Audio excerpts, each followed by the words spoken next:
ஆண்டவரும் இரட்சகருமாகிய இயேசு கிறிஸ்துவின் ஈடு இணையற்ற திருப்பெயரிலே உங்கள் அன்போடு வாழ்த்துகிறேன்.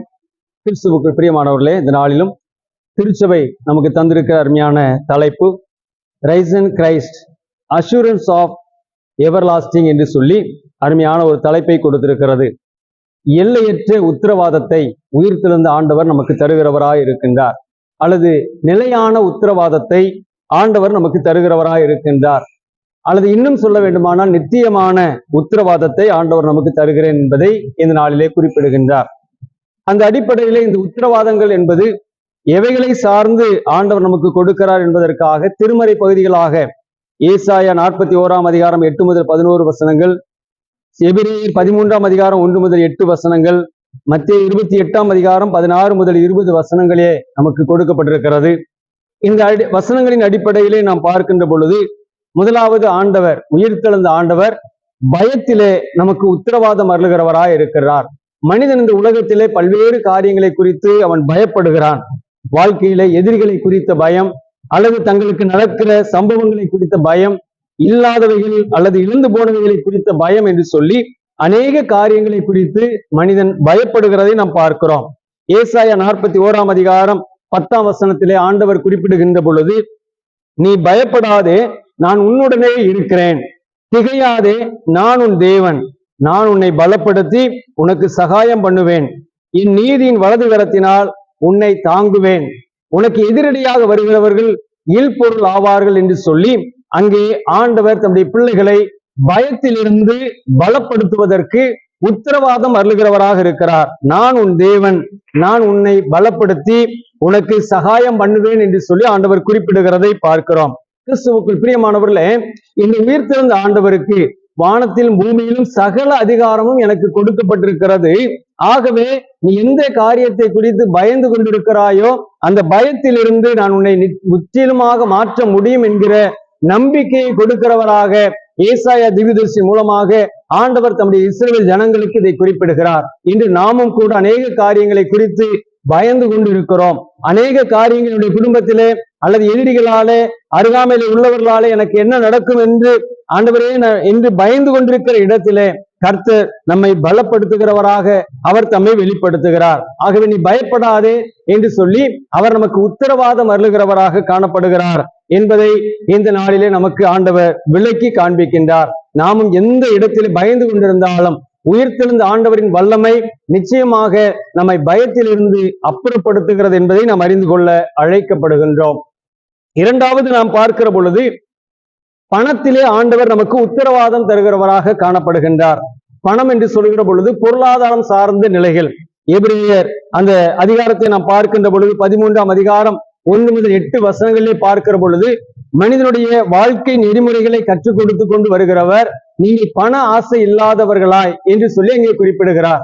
பண ஆசை இல்லாதவர்களாய் உங்களுக்கு இருக்கிறவைகள் போதும் என்று இருங்கள், ஏனென்றால் நான் உங்களோடு இருக்கிறேன். அவர் சொல்லுகிறார் எபிரேயர் 13:5, நீங்கள் பண ஆசை இல்லாதவர்களாய் நடந்து உங்களுக்கு இருக்கிறவைகள் போதும் என்று எண்ணுங்கள், நான் உன்னை விட்டு விலகுவதும் இல்லை, உன்னை கைவிடுவதும் இல்லை என்று அவர் சொல்லியிருக்கிறாரே.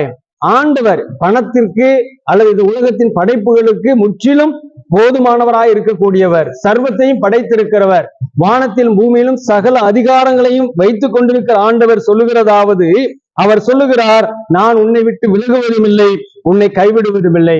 ஆகவே அவர் நம்மை விட்டு விலகாமல் இருப்பதினால நமக்கு இருக்கிறவைகள் போதும் என்கிற மனநிலையை நாம் உருவாக்கி கொள்வோமானால் ஆண்டவர் நிச்சயமாக நம்மை ஆசீர்வதிக்க முடியும்.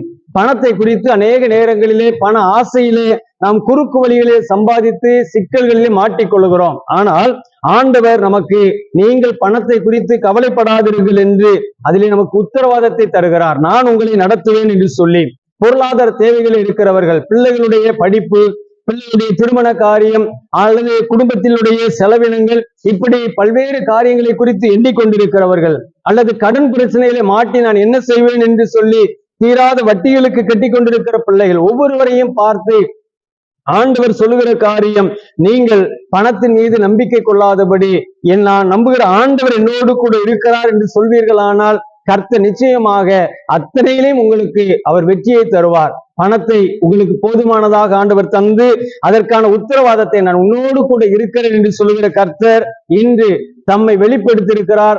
அவர் உயிர் தெழுந்திருக்கிறார். நித்திய காலமாக அதை நமக்கு செய்கிறவராக அவர் காணப்படுகின்றார். மூன்றாவது நாம் பார்க்கின்ற பொழுது பணி செய்வதிலே அந்த உயிர் தெழுந்த ஆண்டவர் நமக்கு உத்தரவாதம் அளிக்கின்றார். பணி செய்வது என்று சொல்லுகிற பொழுது மத்திய 28ஆம் அதிகாரம் 19-20 வசனங்களிலே நீங்கள் புறப்பட்டு போய் சகல ஜாதிகளையும் சீஷராக்கி பிதா குமாரன் பரிசுத்தாவின் நாமத்தினாலே அவர்களுக்கு ஞானஸ்நானம் கொடுத்து நான் உங்களுக்கு கட்டளையிட்ட யாவையும் அவர்கள் கைக்கொள்ளும்படி அவர்களுக்கு உபதேசம் பண்ணுங்கள். இதோ உலகத்தின் முடிவு பரியந்தம் சகல நாட்களில் நான் உங்களுடனே இருக்கிறேன் என்று சொல்லி ஆண்டவர் குறிப்பிடுகிறார். அன்பார்ந்தவர்களே, சகல நாட்களிலும் ஆண்டவர் நம்மோடு கூட இருக்கிறேன் என்று சொல்லி நீங்கள் எனக்காக பணி செய்யுங்கள் என்று சொல்லுகின்றார். அவருடைய பணியை செய்வதற்கு அவர் உயிர்த்தெழுந்த ஆண்டவராக வானத்திலும் பூமியிலும் சகல அதிகாரமும் படைத்தவர். அவர் நம்மோடு கூட இருக்கின்றார். அப்படியானால் அவருடைய பணி செய்வதிலே இன்று அநேகர் சோர்ந்து போகிறோம்.